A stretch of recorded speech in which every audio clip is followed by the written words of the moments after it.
I want to commend Steve Harris and Michelle Brown and Minister Ansari for that march on MDC because the people in the city need jobs. They took courage for them to go forth and be in the front. Steve Harris, you did a great job. I'm very proud of you. Proud of you, Michelle. I'm proud of you, Ansari. Okay? We have no time to think about yesterday. We only have time to think about now, today. That was a very significant march. I mean, you had more than 80 people come out in the rain. That's right. And march for an hour. And Joni Flynn was there. Yeah. He was there. Amen. You were there. I was there. Brenda Milner was there. And I can't call everybody. There were a lot of people there, you know. You know, the thing that was so significant about that march was that in light of I thought people coming out in the rain, 80 people in the rain. Wow. Okay. And marching, it got no news coverage. I knew. And the odd thing was that there was news outlets there.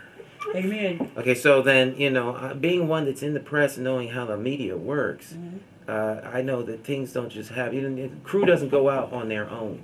That's right. Crews are sent out. That's right. And then they come back, and then someone says, thumbs up, thumbs down on the story. Is there something more important?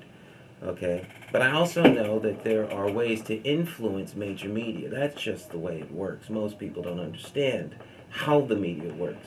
Right. But if you are on the inside and you know how the media works, you know that there are forces that can suppress stories, and there are forces that will put stories out.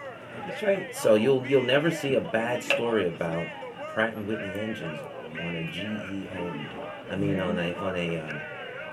well, let me rephrase it. You'll never see a bad story about GE owned engines on a GE owned television network. Right. You'll always see stories about how Pratt and Whitney engine was on a plane that crashed, even though it wasn't the Pratt and Whitney engine's problem.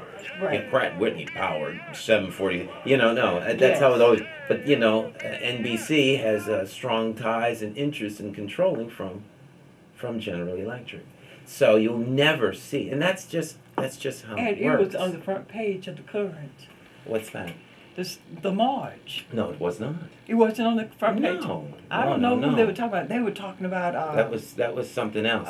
Denise Napier. Yes. They had her on the front page. There was nothing. There was nothing about the march. Nothing about the march. I think it is time to publicly call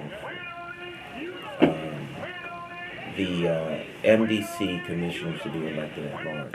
I think that each town ought to elect the people who are going to represent them on the district's regional water system. I mean, it's the metropolitan district. It's called the metropolitan district because it serves the metropolitan area. And if you're familiar with water rights and water law, you know, out west, water is a huge issue, particularly in Texas and things like that. And this is the body that controls the most precious resource for all of us in the area. I mean, we just don't think of it as a precious resource, but it is water. That's right. Now, people were able to get by without having electricity, but I here to tell you that if your water had been cut off for a week, life for you would be very, very different right now. All right. Water is the most precious resource we have, not oil, water. Okay. And so to be in charge of that precious resource and all that goes along with it, not to mention the restructuring and all that stuff, should be something that the customer base that is served, particularly since the MDC is a quasi-governmental agency. Okay. And so as such, I think that, and their charter does permit for the opportunity to have direct elections. So I think it's time that we had perhaps direct elections of the commissioners, because I'm not so sure that the commissioners fully know what's going on at the MDC.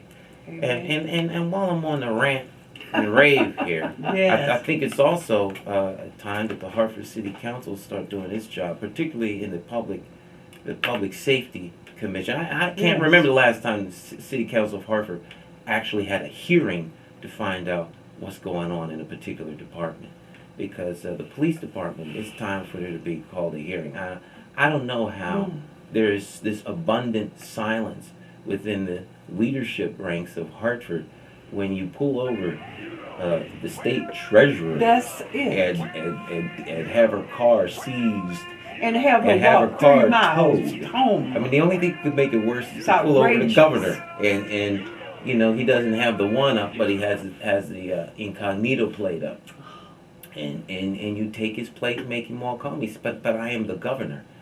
You know, Gov, if we let you drive, you get in an accident, something, you know, it would be really bad. So you call somebody or whatever, but we can't let you take the car. I mean, sometimes common sense has to overrule That was awful. some It things. was But there's only a couple license plates between the 1 and the 4, and even if it isn't on the car, you get it out of the trunk. Yeah, I don't know. We That's need racism. to. We really. I don't know that it's racism. I'm not willing to call it. I'm not willing to call it racism. Because I'm willing he to is call it a Irish, morale right? problem. Okay. And there's something's wrong within the structure of the That department. was That's not all I'm good saying. at And I'm all. saying that there needs to be a hearing to find out what it is. That's right, because